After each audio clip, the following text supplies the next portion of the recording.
US के white house में ओम शांति के मंत्रों की गूंज सुनाई दी तो एक बड़ा सवाल दुनिया भर में पूछा जाने लगा। सभी बड़े पेपर्स की हेडलाइन बन गई। जहां लोग युद्ध के तनाव से जूझ रहे हैं, वहां अमेरिका के सबसे ताकतवर दफ्तर में ये आध्यात्मिक संदेश आखिर क्या संकेत दे रहे हैं। कभी कभी इशारे शब्दों से ज्यादा शोर करते हैं। क्या हो सकता है इसका मकसद? आज इसे विस्तार से समझने की कोशिश करेंगे। और बंगाल में बीजेपी ने अपना सीएम बना लिया। इसके साथ ही बीजेपी के भीतर भी खेल शुरू हो गया। जो चेहरे कभी पार्टी की पहचान हुआ करते थे, क्या वो अब किनारे लगाए जा रहे हैं? और आखिर क्यों पूरी बंगाल बीजेपी में अब सिर्फ एक नाम के इर्द गिर्द घूमती नजर आ रही है? इस सियासी बदलाव की पूरी कहानी भी समझेंगे। और कहते हैं जश्न जितना बड़ा होता है, जिम्मेदारियां उतनी ही भारी हो जाती हैं। बीजेपी अपनी जीत का जश्न एक साथ कई राज्यों में मना रही है, लेकिन पर्दे के पीछे तीन बड़े सवाल हैं जो आने वाले समय में बीजेपी के लिए बड़ी राजनीतिक चुनौती बनने जा रहे हैं। तो कौन सी हैं ये चुनौतियां, इस पर भी विस्तार से बात करेंगे आज के शो में। नमस्कार, खबर प्रधान शो देख रहे हैं आप और मैं हूं आपके साथ संगीता श्रीवास्तव।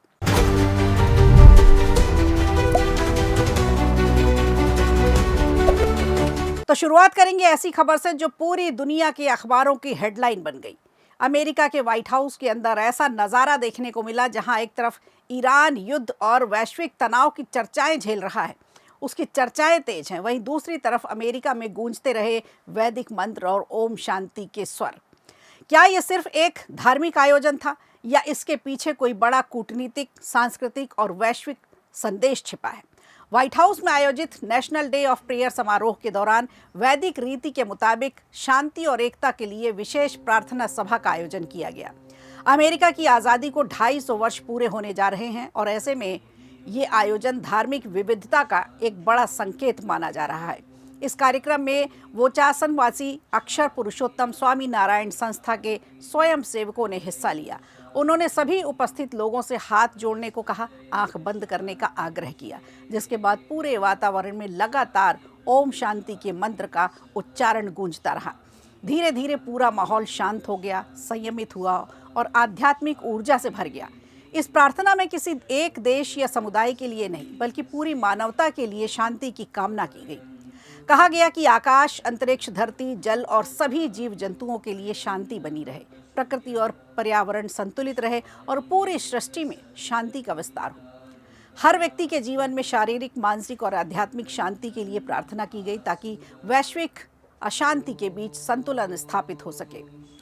अंत में न्यू जर्सी के स्वामी नारायण अक्षरधाम और अपने गुरु परंपरा की ओर से धन्यवाद भी दिया गया। उन्होंने कहा कि ऐसे अवसर पर आस्था, सेवा और मानवता के साझा मूल्यों को मजबूत किया जाता है और दुनिया को जोड़ने का काम किया जाता है। सोशल मीडिया पर भी इस कार्यक्रम की खूब चर्चा है। वहीं पब्लिक अफेयर्स ने कहा कि ये आयोजन हमें इस बात की याद दिलाता है कि जब आस्था और मानवता एक साथ होती है तो समाज में एकता और विश्वास और भी ज्यादा मजबूत होता है। इस कार्यक्रम को राष्ट्रपति डोनाल्ड ट्रंप ने भी संबोधित किया। उन्होंने कहा कि अमेरिका हमेशा से आस्था, प्रार्थना और ईश्वर में विश्वास की परंपरा से जुड़ा रहा है और यही उसकी पहचान और ताकत है। ट्रंप ने कहा, जब अमेरिका अपनी आज़ादी के 250 वर्ष के ऐतिहासिक पड़ाव की ओर बढ़ रहा है, तब ये ज़रूरी है कि देश अपनी धार्मिक और ऐतिहासिक जड़ों को फिर से याद करे। उन्होंने कहा, पश्चिमी सभ्यता का इतिहास ईश्वर में आस्था और आध्यात्मिक मूल्यों से गहराई से जुड़ा हुआ है। अमेरिका की नींव भी इन्हीं विश्वासों पर टिकी है। उन्होंने स्वतंत्रता संग्राम का जिक्र करते हुए कहा कि उस दौर में भी नेताओं ने उपवास रखा, प्रार्थनाएं की, आत्मचिंतन के जरिए ईश्वर का मार्गदर्शन मांगा। अब इस पूरे आयोजन को लेकर दुनिया भर में चर्चा तेज है कि क्या ये सिर्फ एक धार्मिक कार्यक्रम था या फिर बदलते वैश्विक तनाव, युद्ध की परिस्थितियां और अंतर्राष्ट्रीय रिश्तों के बीच एक बड़ा शांति संदेश देने की एक सोच है।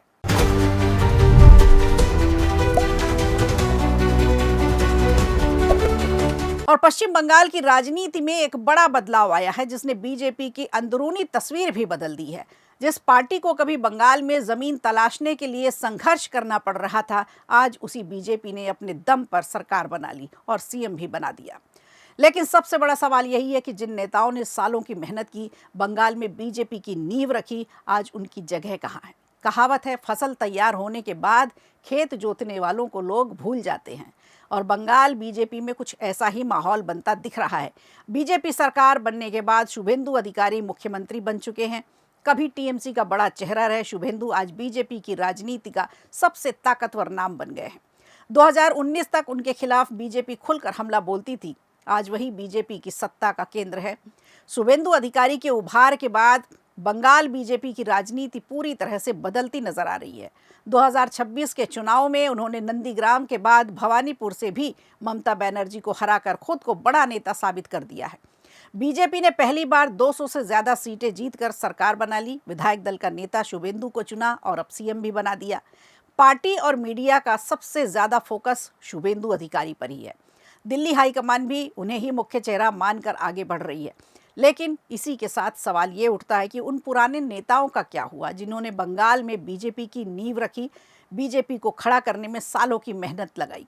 राहुल सिन्हा उन नेताओं में शामिल रहे जिन्होंने उस दौर की राजनीति की, बीजेपी की कमान संभाली जब पार्टी बेहद कमजोर स्थिति में थी। 2009 से 2015 तक प्रदेश अध्यक्ष रहे। 2014 के लोकसभा चुनाव में भी बीजेपी का वोट शेयर बढ़ाने में उनकी महत्वपूर्ण भूमिका रही।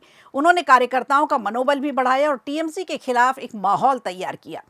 आज वो राज्यसभा सांसद हैं, लेकिन सत्ता और सुर्खियों के केंद्र में कहीं नजर नहीं आते। ऐसे अहलूवालिया भी बीजेपी के मजबूत स्तंभ रहे हैं। 3 दशक से ज्यादा का समय रहा कि जब वो संसद में सक्रिय रहे और दार्जिलिंग समेत कई इलाकों में उन्होंने पार्टी को मजबूत किया। मोदी सरकार में मंत्री भी रहे, लेकिन अब बंगाल की नई राजनीति में उनका प्रभाव पहले जैसा नहीं रहा। दिलीप घोष का नाम बेहद अहम है। जब बंगाल बीजेपी में सिर्फ 3 सीटों तक सीमित था, तब उन्होंने जमीन पर संघर्ष किया था। 2015 में प्रदेश अध्यक्ष बनाए गए, गांव-गांव जाकर संगठन को मजबूत किया। उनकी अगुवाई में बीजेपी ने 2019 में 18 लोकसभा सीटें जीती थी और 2021 में 77 सीटों तक पहुंची। एक समय उन्हें मुख्यमंत्री पद का बड़ा दावेदार माना जाता रहा, लेकिन शुभेंदु अधिकारी के उभार के बाद तस्वीर पूरी तरह से बदल गई। हालांकि अब भी संगठन और सरकार दोनों में उनकी अहम भूमिका है। अग्निमित्रा पॉल की बात करें तो इनकी कहानी भी बेहद दिलचस्प है। 2019 से पहले उनका राजनीति से सीधा संबंध बिल्कुल भी नहीं था। फैशन इंडस्ट्री से जुड़ी हुई थी, लेकिन राजनीति में आने के बाद एक बड़ा चेहरा बन गई है बीजेपी का। अब आज वो शुभेंदु कैबिनेट की इकलौती महिला चेहरा है। 2026 के चुनाव में उन्होंने टीएमसी उम्मीदवार को 40,000 से ज्यादा वोटों से हराया। पार्टी उन्हें ममता बनर्जी के मुकाबले एक बड़ा महिला चेहरा के रूप में तैयार कर रही है। वहीं शमीक भट्टाचार्य भी उन नेताओं में शामिल हैं जिन्होंने दशकों बीजेपी को बंगाल में मजबूत किया। राज्यसभा सांसद और बंगाल बीजेपी अध्यक्ष, संगठन को मजबूत करने में उनकी बड़ी भूमिका रही। लेकिन जनता और मीडिया से सबसे ज्यादा चर्चा में शुभेंदु अधिकारी ही हैं। कुल मिलाकर बंगाल बीजेपी की राजनीति बदलती नजर आ रही है। पुराने नेता संगठन तक ही सीमित नजर आ रहे हैं, जबकि सत्ता और चुनावी नैरेटिव का पूरा खेल, पूरा केंद्र शुभेंदु अधिकारी बन चुके हैं। राजनीति में वक्त बदलते देर नहीं लगती और बंगाल बीजेपी की नई तस्वीर यही कहानी कह रही है। जीत की कहानी शुभेंदु अधिकारी के इर्द गिर्द घूम रही है, तो कहीं बीजेपी के बाकी नेता असहज महसूस न करने लगे, ठीक वैसे ही जैसे टीएमसी में कभी शुभेंदु अधिकारी फील कर रहे थे।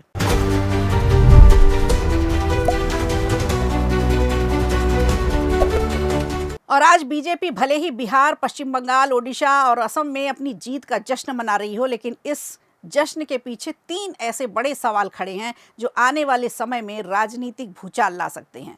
कहा जाता है ढोल की थाप के साथ जिम्मेदारी की आवाज भी सुनाई देने लगती है, और यही स्थिति आज बीजेपी के सामने नजर आ रही है। हर जीत के साथ जिम्मेदारी भी बढ़ जाती है। जीत के साथ जमीन पर उतरना असली परीक्षा होती है। सत्ता हासिल करने के बाद जनता के सवाल और भी ज़्यादा तीखे हो जाते हैं। वादे कब पूरे होंगे, घुसपैठ का मुद्दा कैसे सॉल्व होगा। 2025 की रिपोर्ट की अगर माने तो बिहार के किशनगंज, अररिया, कटिहार और पूर्णिया जैसे जिलों में लगभग 3 लाख से अधिक विदेशी नागरिकों की मौजूदगी की आशंका जताई गई थी, जिनमें बांग्लादेश, म्यांमार, अफगानिस्तान के लोग शामिल थे। पहले कई राज्यों में बीजेपी की सरकार नहीं थी, इसलिए ये मुद्दा राजनीतिक बहस तक सीमित रहा। लेकिन अब जब बिहार, बंगाल, असम और ओडिशा में बीजेपी की सरकार है, तो स्थिति अब बदल चुकी है। सवाल बदल चुके हैं, जवाब मांगे जाने लगे हैं। अब बहाने खत्म होने चाहिए, काम पर फोकस होना चाहिए। प्रशासन, पुलिस और सभी जांच एजेंसियों के सहयोग से घुसपैठ को रोकने पर बड़ा काम होगा। पहचान की जानी चाहिए और उस पर कार्रवाई भी की जिम्मेदारी भी सरकार को उठानी पड़ेगी। आने वाले चुनाव में जनता ये सवाल ज़रूर उठाएगी कि आखिर कितना काम हुआ है, कितने घुसपैठिए चिन्हित किए गए और कितने बाहर किए गए। इसके साथ ही सीमांचल राज्य या यूनियन टेरिटरी बनाने की चर्चा भी लंबे समय से राजनीतिक बहस का हिस्सा रही है। ये विचार बिहार, पश्चिम बंगाल और असम के कुछ ज़िलों को मिलाकर एक अलग प्रशासनिक इकाई बनाने से जुड़ा है। इस सपने को पहले भी कई नेताओं ने हवा दी थी, लेकिन पूरा नहीं हो पाया और अब इसे लेकर राजनीतिक उम्मीदें फिर से चर्चा में हैं। लेकिन बड़ा सवाल यही है कि क्या ये सिर्फ राजनीतिक बयानबाजी है या वास्तव में इस पर धरातल में काम किया जाएगा, क्योंकि जनता अब बातों से नहीं, काम और नतीजे देखना चाहती है। तीसरा बड़ा मुद्दा पूर्वी और पूर्वोत्तर भारत को देश का नया कृषि केंद्र बनाने की योजना से जुड़ा है। बीजेपी सरकार की हमेशा से यही सोच रही है कि जहां पंजाब, हरियाणा और पश्चिम उत्तर प्रदेश में कृषि का उत्पादन अपने चरम पर है, खेती यहां बहुत अच्छी होती है, फसलें बहुत अच्छी होती हैं, वहीं बिहार, बंगाल, ओडिशा और पूर्वोत्तर के कुछ राज्यों को नए कृषि हब के रूप में कैसे विकसित किया जाए। लेकिन अलग अलग राज्यों में अलग अलग राजनीतिक परिस्थितियों के कारण योजना पूरी तरह से लागू नहीं हो पाई। अब जब कई राज्यों में एक ही पार्टी की सरकार है तो हालात बदल चुके हैं और अब कोई बहाना भी नहीं चलेगा। जनता के सवालों का जवाब देना पड़ेगा। जनता सीधा सवाल पूछेगी, कृषि उत्पादन, रोजगार और किसानों की आय, ये तीनों वास्तविक इसमें बदलाव लाने की ज़रूरत होगी। कुल मिलाकर तस्वीर बिल्कुल साफ है। जश्न तो जारी है, लेकिन चुनौतियां भी पीछे पीछे आ रही हैं। कहा भी जाता है सफलता का रास्ता जिम्मेदारियों के पत्थरों को काट कर बनता है और अब यही जिम्मेदारियां बीजेपी के सामने इन 3 बड़े सवालों के रूप में खड़ी हैं और इन सवालों के हल बीजेपी को ही ढूंढना है। तो खबर प्रधान शो में आज के लिए इतना ही। दीजिए इजाजत, नमस्कार। वीडियो अच्छा लगा हो तो लाइक कीजिए, शेयर कीजिए और कमेंट बॉक्स में हमें ज़रूर बताइए।